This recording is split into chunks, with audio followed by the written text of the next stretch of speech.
is Hensi, and today I'm here with Tara, who's from MidChains. Hello. For the second time, I'm not going to redo it for the third. Okay. So Tara, like for those of the viewers that don't know, give us just a very brief foundation of what MidChains is. So MidChains is an MTF, so we're a multilateral trading facility, which is a harder word for an exchange, and a custodian. We're one of the first to get regulated by FSRA of ADGM in the region, and we're also sovereign backed, so we're backed by Mubadala and ADQ. That's very interesting because as far as I know, ADGM only has 3 MTFs. I think probably two that are live. You could be right. Yeah. They don't have that many at all. I mean, there's a lot of applications coming on, but they haven't been able to, or they haven't not been able to, but they haven't released or let many people go live because it's a hard process. And I mean, it should be, because when you're to do one license activity where you're focusing on one thing like exchange, but then outsourcing the custodianship or whatever, then it's an easier, it's never an easy application when you're regulated, but it's an easier application than if you're multifaceted. Yeah. But an MTF, in addition to being able to be an exchange and custodian, it can also facilitate trading, as in like spot trading and stuff, right? Not just. Yeah, I mean, we could of course do so much more, but we follow the regulationary requirements of ADGM. So based on what they allow us. So for now, it's spot trading, and we got about 20 tokens listed. Okay. Yeah. And how was it? Were you with MidChains when they went through the incorporation process? I wish.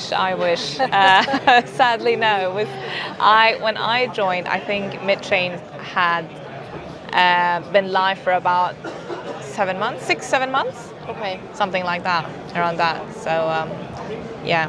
And do you know how long it took them to get the license? It took them 3 years to get licensed. Oh, geez. So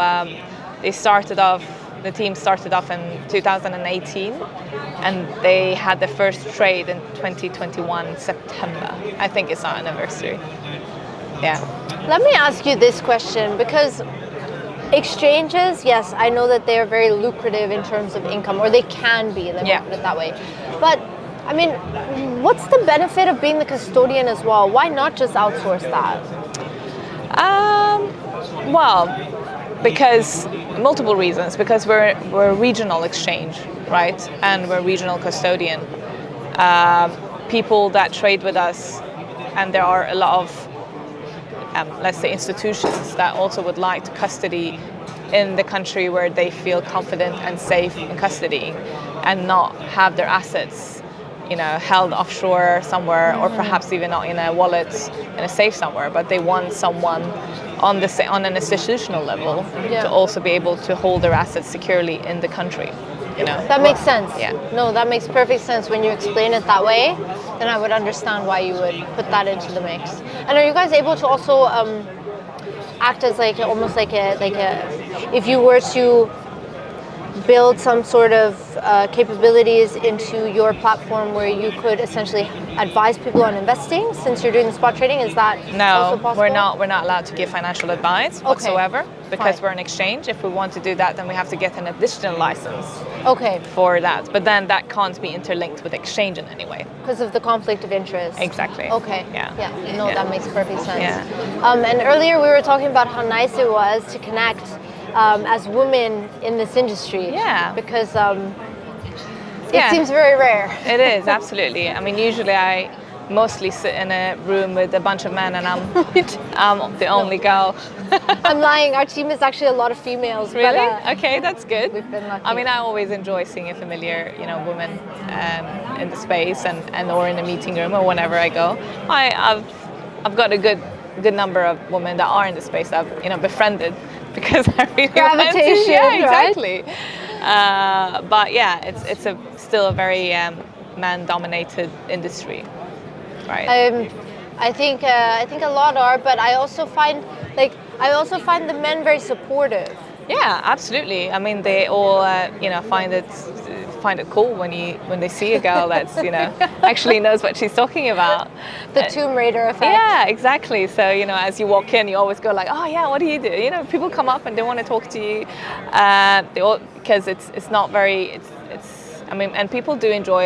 I like diversity, right? So I feel like the people that I connect really well with are have the same kind of not thought process, but it's a kind of chemistry as me. They like diversity as well, just as me, and we probably connect in more ways than just business, right? Because we also connect on a personal level. So yeah, I think they think it's pretty cool as well that I'm a woman, I'm in crypto, and I've been in crypto for a while now. So, and I do what I do. So exactly, I was just gonna ask you that. Yeah. How long actually have you been in crypto? So, on a personal level, I've been in crypto since about 2017. Okay. Yeah. Same as me, like the end of the year. Yes, Yeah, exactly. towards like November or December. Yeah, and on a professional capacity for about 2 years. Okay. Yeah. So how did you get into it? Well, funny enough, I was in uni at that time, and my professor, one of our professors, was absolutely obsessed. And he kept on going on and on about how it's the future in his lectures. And it's really funny because, you would think I studied business, but he was actually I think he was in international business and marketing is what he was teaching. He was teaching international business. And then he was going on and on about crypto. And he'd bought Bitcoin. And obviously at that time, I remember it went up to like 19K. And his son put it up, and he didn't, he was learning about it, but he's like, you guys, every one of you has to get into it. He kept on pushing, and he was basically start mining crypto, and that's how I got into. That's how I first gathered interest, and I wanted to do my thesis in crypto in blockchain, and he wouldn't let me. At that time, he said there isn't enough research out there for me to be able to do my thesis, so they couldn't approve it. So I wasn't able to, sadly. But it would have been really cool if I did do my thesis in crypto or in blockchain. So then crypto crashed, or crypto blockchain and Bitcoin crashed, right? I think in summer 2018. And that's when I started trading. That's when I went in. I was following it for about 9 months. I was kind of following, all the coins, how they were moving. And then, that's when I went into it. And I bought quite a lot of different coins and like Bitcoin as well, and I made good enough money when the bull market started. And 2021, let's be true, everyone was making money in 2021. Yeah. It's just like everyone's making money now, left, right, and center. Yeah, exactly. So that's basically 2021. I was into it, so I was doing my own thing as well, but my own business, working full time. But I was also like so focused on crypto. Because I was trading and I was, doing different kind of yield works. And also I was probably in all different kinds of Ponzi schemes as well. It happens. That's why we're trying to clean up the space. I know. I was everywhere. And I was making good money to the extent where I was like, maybe I should do this, for a living. And that's when I decided to join MidChains. Oh, wow. Yeah. What a good story. I love this story. Yeah. So, but it's exactly like what you've said. The industry itself, it pulls you in. Yeah. Once you're in, it's very, not that one wants to get out, but it's difficult. You become so integrated in it that I can understand why your professor was such a huge advocate, because it happens, right? Yeah. Once you're in, you're in. Yeah, absolutely. But then I also agree with you with the space kind of being littered by some bad apples, which is why I'm glad that the regulators are there. Yeah. Right, to provide legitimacy and credibility to the projects, and you guys went through the process, and I think definitely it's needed. Still I think the regulator has quite a lot of work to do. Yeah. Because you still, some things you can't really reach, right? How can you access it? There's so much happening on chain that they basically can't get any access to. Which is a bit sad because people that trade on chain, I assume, are still a bit more crypto savvy, right? So to some extent they have the they are more responsible than normal retail, which gets also exposed based on all these hype coins and that are coming out, and then they go on all these unregulated exchanges and they're trading everything there, and they basically have no idea what terms and conditions they're accepting or what they're agreeing to. They just accept and that's just click grab. Yeah, exactly. Yeah. I mean, who would read all of this? Some of the don't even get me started. I have actually read through Facebook terms and conditions and stuff before for fun, mind you, bedtime reading. Yeah. And anyways, I won't even go into it. But the other thing with the space, and it's exactly like what you touched upon, there's things there's always something new or something coming in or something changing. Yeah. So even like you said, the regulators still have a ways to go, but it's the constant upkeep too of all the changes that are constantly occurring in the space. Yeah. But I think if we can get to a place where we kind of weed out, the quick pump and dumps or the Ponzi schemes and stuff like this. I mean, look, a Ponzi scheme it's not really a Ponzi scheme in virtual assets in all projects, right? In some virtual asset projects, it works entirely legitimately somehow. Yeah, we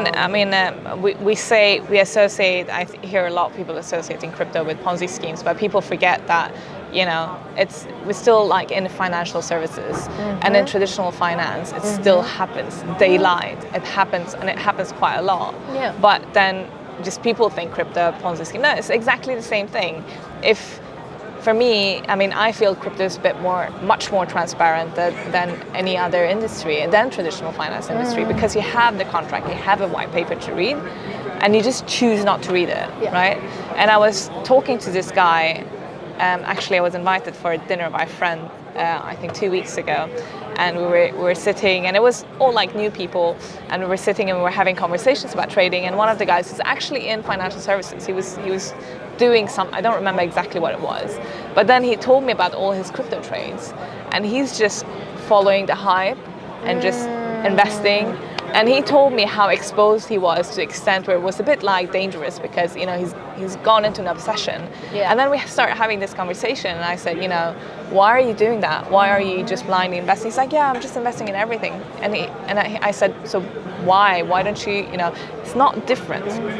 Because if you look at the correlations of all the coins that are out there, they work exactly as any other traditional financial asset, right? They move the same way. You see the traditional market falls, S&P 500 falls, crypto market falls, right? It's exactly because it's people trading, and people react the same way despite what they're trading, right? Exactly. So I was asking him, why do you do that? And he said, because I don't understand it. I just want to make some quick money, and it's like adrenaline. Yeah. And then I had to, and I told him about the white paper, and that's the first time he'd ever heard about it. And I was like, what do you mean? What? It's out there. Just Google it, and you have access to everything. And you can read you can read the insights of the business. Exactly. Right? So yeah, it's still. Education is still lacking, right? And that's my point. That's why, even we speak at a lot of incubators, accelerators, help with their inductees, even help communities, knowledge bases in the virtual assets, because that's exactly it. Yeah. Let's educate. Yeah. Right? Yeah. And then that will help hopefully solve some of the problems. Yeah. And then we all do our part. Absolutely. But that's a good point, because if you do an IPO, there'd be an entire page with all kinds of information, right? Yeah. Including the PPM. Yeah. But when you go and invest in a coin, you need to go do your own research. Yeah. So maybe it's the case that there needs to be some sort of, I hate to say it, regulation around maybe listing the white paper, but yeah, I think yes, and also yes, absolutely, but then there is, I think there needs to be a huge drive and initiative educating people. It needs to, it's basically needs to be taught in universities, right? These things need to be taught in universities, which they probably are going to start and already are. I'm not sure. They are. Yeah. I know of one UCLA professor who's a blockchain professor. Okay, so. That's cool. Yes. That's great. Good to know. Yeah. But also, consumer protection for the retail, right? Before a retail can invest in you, you need to meet X, Y, Z, right? And I think that's important. I think we still need to because blockchain is an innovative technology, right? So because I feel maybe regulators aren't really up to date, and it's fast moving, and it's new, it's so new. I mean, sometimes I have a hard time keeping track, right? So I'm sure the regulators probably should as well. So there really needs to be a balance between regulating what, right? Yeah. It's the consumer that needs protection, but we still need to let the businesses innovate. And it's a very hard task for the regulators to be able to find the balance of saying, okay, how much do we need? Exactly, without being too restrictive on growth in the space. Exactly, exactly. I mean, it's not easy. So we are, we were on part of a roundtable here today that was discussing exactly those types of things, and it was hosted by the DIFC regulator, right? Okay. It was closed, but they were talking about exactly that. They were they had professionals in the industry, knowledge leaders, and then we were talking about what regulation needs to come to play and where where the bends need to be, those kinds of, just having an open, honest conversation about where the issues are and what the suggested changes should be. But it's a moving discussion, honestly, and it has to be a continuously reactive one, unfortunately. Yeah, absolutely. I agree with you. Let's just keep educating. Yeah. Let's just keep doing that and just sharing knowledge with the space and correct knowledge. So thank you for doing that. Thank you. Thank you for having me here today. And thank you for coming onto the podcast. Yeah.